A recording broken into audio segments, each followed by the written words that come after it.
Today we're going to talk about the 5 reasons finance isn't taught in schools and how you can raise money smart kids.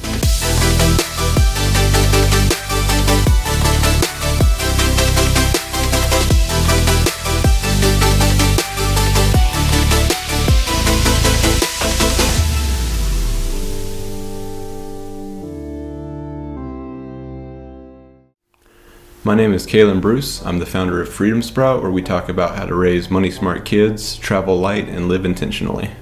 So today we're talking about finance in school.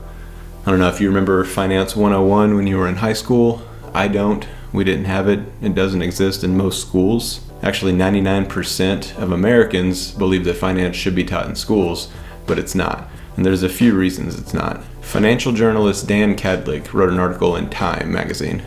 And he talked about the reasons. He dug deep into the research and figured out why finance wasn't taught in schools, and this is what he came up with. The first reason is because only 1 out of every 5 teachers actually feels qualified to teach a class on personal finance. And that makes sense if you think about it, because most people in general aren't great with their money. Number 2 reason is because we don't have enough instructors to teach the classes. So you could see point number 1 about that. If they don't feel qualified to teach it, we're not going to have enough instructors. The third reason is because it's not part of the ACT or the SAT. Some schools are starting to do away with these standardized tests and they're moving to more practical application-based testing. But for now, SAT and ACT are extremely important for colleges, and finances are not part of the curriculum, so they just don't teach it. The fourth reason is because education is up to the states. Some states are bigger on personal finance than others. In general, obviously most schools don't teach personal finance. Florida recently did away with the requirement to teach personal finance, just as an example. It's actually going away, it's not getting better. And the fifth, and probably the main reason, is because people can't agree on what needs to be taught. Do we teach stock investing? Do we teach real estate? What are we going to teach the kids? With all of those reasons, it's hard to pinpoint the real reason or specific reason for your school on why finance isn't taught. But the important thing is, it's okay that finance isn't taught. This is something that we as parents have to take responsibility for. There are plenty of things that aren't taught in schools. I've written articles on almost 50 things that aren't taught in schools. And it's not to criticize the schools, it's just to say that we have to take responsibility as parents and we have to teach our kids this stuff. And the problem is, if teachers don't feel qualified, they get paid to do this for a living, they are teachers. How do parents feel who aren't teachers in the first place? Of course, we're all teachers and we're teaching our kids things constantly, but we haven't been taught this stuff. We haven't been taught how to teach our kids. We often don't even know what we're doing with our finances. So there was a 2012 study that showed 80% of US adults could use some help with their money. It's astounding, 80%, which if you talk to the average person on the street, you'll figure out that that's very accurate. Most people need help with their finances. Part of the reason you're probably here right now watching this video is because you want to teach your kids to not make the same mistakes that you made with finances. I know I do. That's one of the things I say often on Freedom Sprout is, if we teach our kids these smart money habits now and along the way while they're still young, we won't be showing them how to dig their way out of debt later. They can learn from our mistakes. If we've had success, they can learn from our success. But most Americans have less than $1,000 in a savings account. $1,000 is barely enough to cover a typical emergency. Often it's not enough, but it's kind of the minimum, kind of the standard of what you would need in emergency savings. And we've seen that with COVID, that we definitely need at least $1,000 in emergency savings. Some of the people that had 3 to 6 months living expenses are realizing that that wasn't enough, because this is something that we never saw happening. We didn't see a pandemic shutting down our country and causing us to dip into reserves, people not able to telework, losing their jobs, and crazy unemployment rates. But we can take responsibility as parents. We can do this.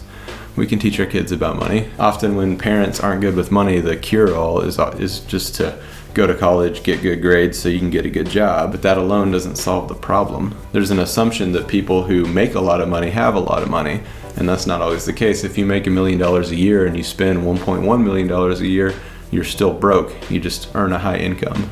The idea is go to college like I never did so you can be successful like I never was, and that's just simply not always the case. Now, there's nothing wrong with college. Don't think that I'm bad-mouthing college. I've written plenty of guides on paying for college and how to get scholarships, how to get into different colleges, and how you can go to college debt-free, how you can get a debt-free degree and you can graduate debt-free. I have no problem with college. But college doesn't teach your kids about finances either. They may get a little bit more, but a little bit more. It's not going to be much at all, even in college.